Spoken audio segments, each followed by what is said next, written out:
What's up, everybody? Hope you all are having a great day today. Getting into this episode of Beyond the Gates. Um, I'm glad Samantha had June to talk to because I get it. It's hard for her to talk to Martin and Smitty because she feels like since she's the only girl in the house, it's hard for her, which is understandable. But her thinking like, oh, well, I could move in with Nicole or I could move in with June. No. And I'm glad both of them said no because that's running away from the problem. That's not a solution.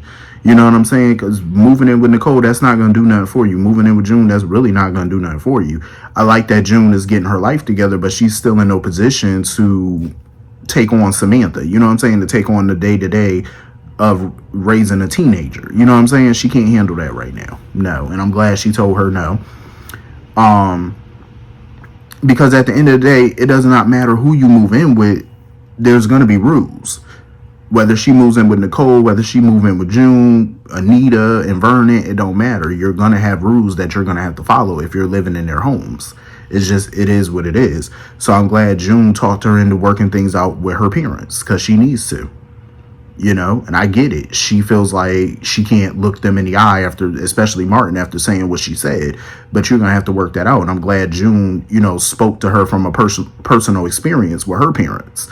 Like she had a bad relationship with her mother because she felt like her mother drove her father away and then her father died and she blamed her mother and, they had a falling out and, she never got a chance to fix that. So she feels like Samantha needs to go home and fix that shit because you have an opportunity to fix. Your parents are still here. And I agree.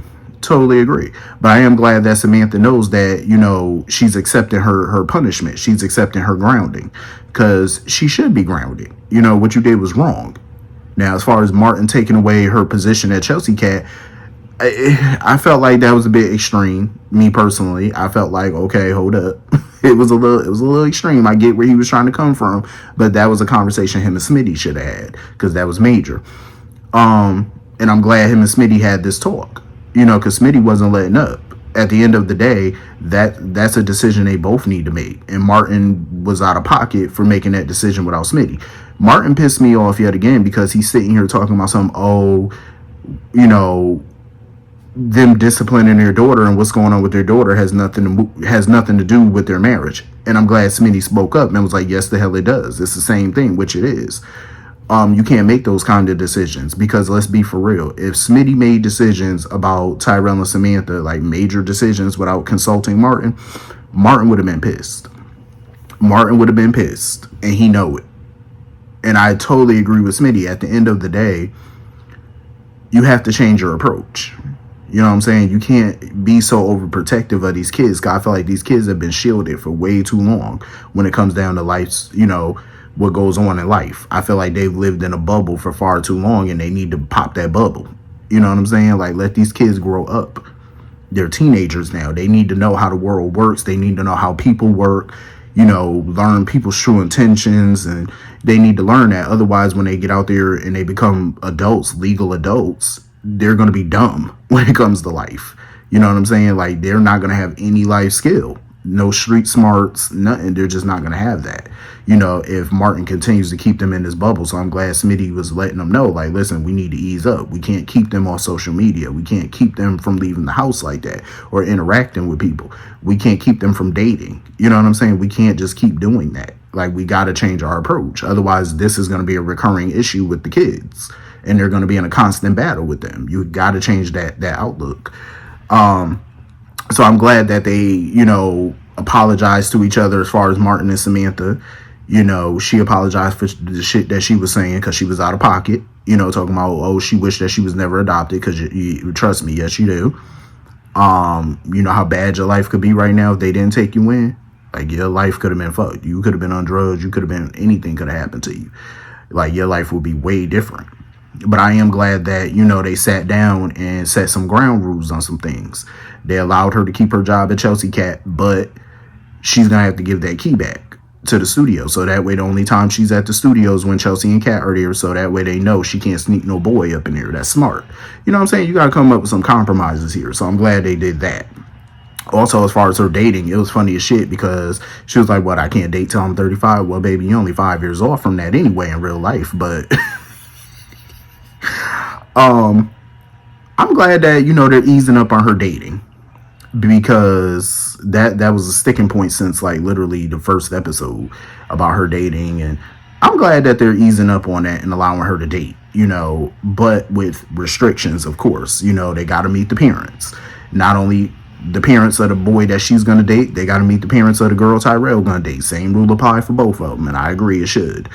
That's just the way to do it. You got to meet the parents, and know where these kids come from, and how their parents are, and that's just the right way to go about it. So I'm glad that they're fixing that, because they need to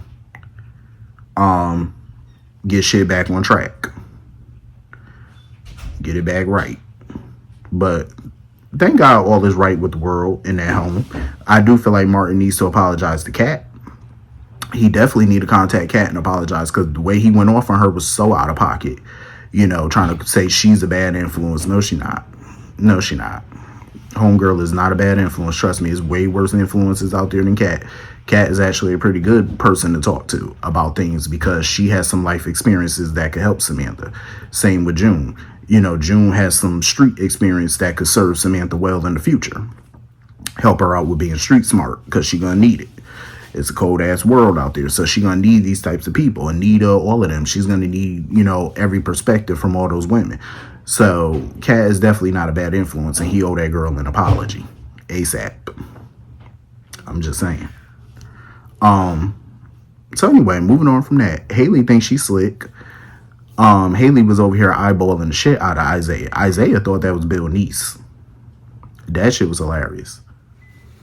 Like, she was eyeballing the shit out of Isaiah. Looking him just up and down. But it was crazy how Bill just automatically assumed Isaiah needed a criminal attorney.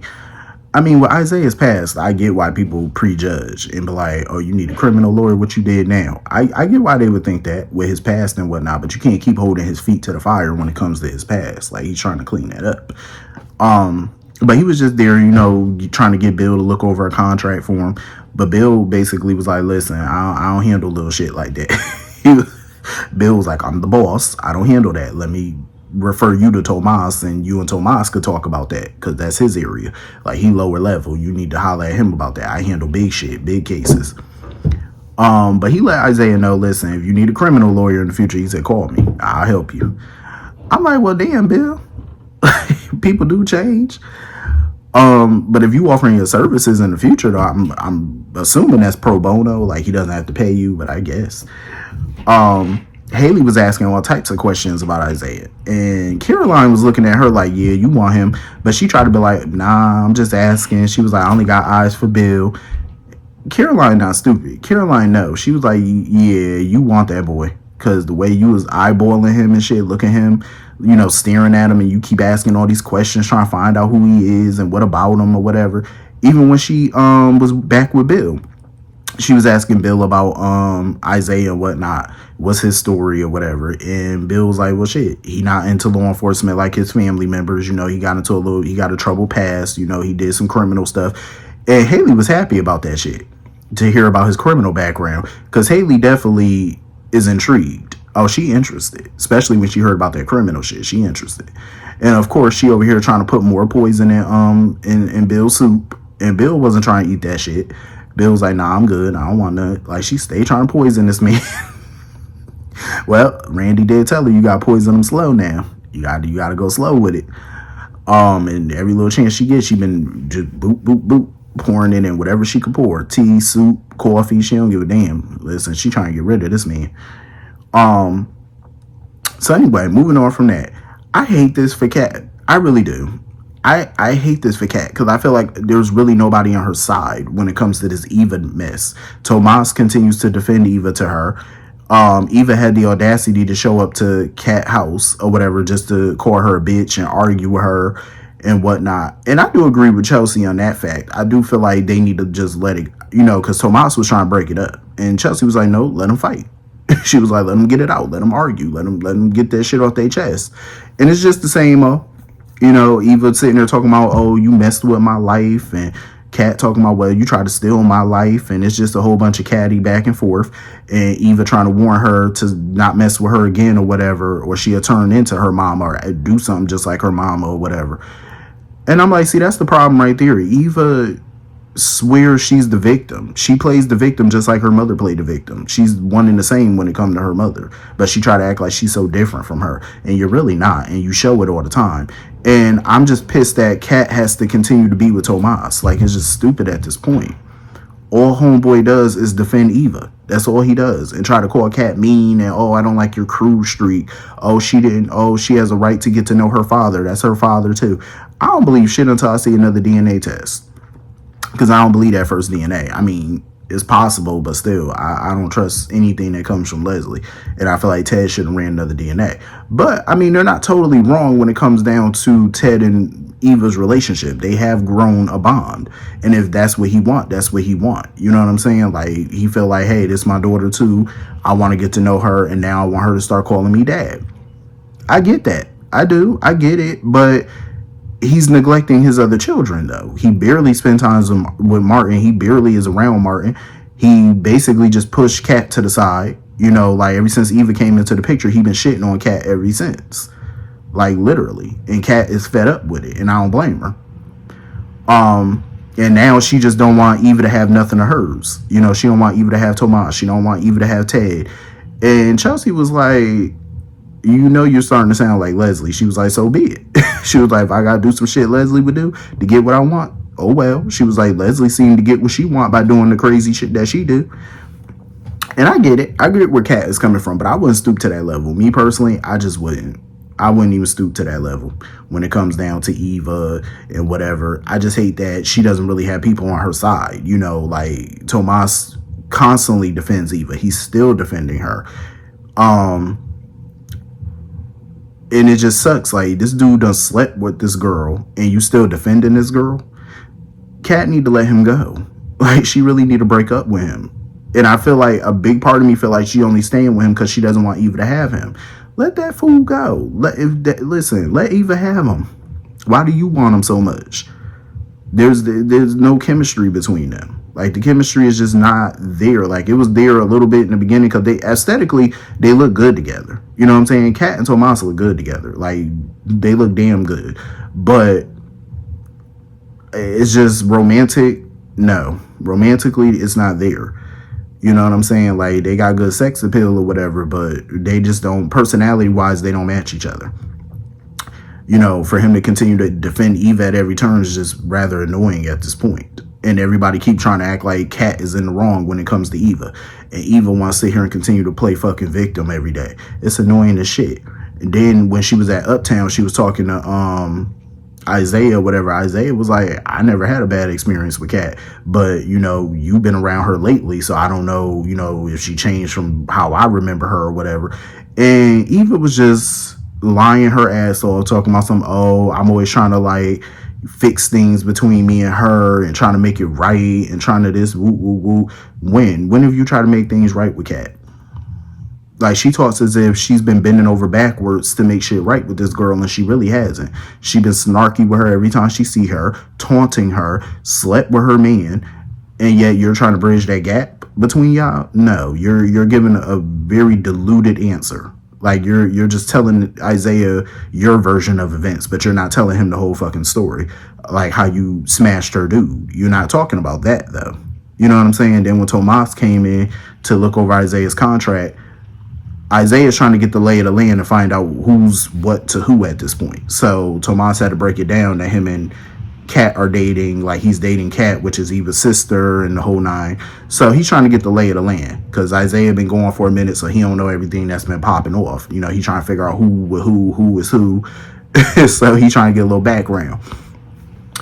I just hate that there's nobody on Cat's side on this one. You know what I'm saying? Like, Chelsea tried to defend Cat a little bit, but even she's basically trying to tell Cat, like, let this go, whoop-de-whoop, you know, just let it go. And Tomas sitting there talking about some, I feel like you don't care about my feelings or how I feel, like trying to flip the script and turn it or make it about him. No, Tomas, don't nobody care about how you feel. Not in the slightest. Not in the least. Nobody cares how you feel, because how you feel is whatever Eva feel, and that's the fucking problem. Like, Cat need to get away from these hoes. She really do. Cat need to distance herself from all of these bitches, because it's like none of them are on her side, not even her own damn mama. Like, that's sad as fuck that she got to fight this by herself. And Eva just get to sit around playing victim. But Kat need to change her her whole perspective. Kat needs to change her approach. The same way Kat was trying to dig up for information on Eva when she first came to town, she went about that shit all wrong. She's going about it wrong again. You know what I'm saying? You're doing it again. At this point, stop venting about Eva to Chelsea and to Tomas, because they're not going to see things from your point of view. They're not going to agree with you. You know what I'm saying? They're just getting frustrated. So fuck that. Deal with it another way. You know what I'm saying? Stop being so obvious about shit. Find a way to handle this girl another way where it's more quiet than anything. Them silent attacks. Change your approach. That's what you need to do. Because everybody's sitting here trying to, make Kat seem like she's the bad guy or she's the enemy. She got a right to feel how the fuck she feel. She's very valid. And Chelsea was right in that aspect, because she did feel like Kat had a right to feel how she felt. But at the end of the day, I don't see her and Eva ever becoming besties, ever really becoming sisters. I don't see that. You know what I mean? And it just wouldn't work. But anyway, that was pretty much the whole episode. Hit the comment section. Let me know what you all thought. And I will see you all later. Peace.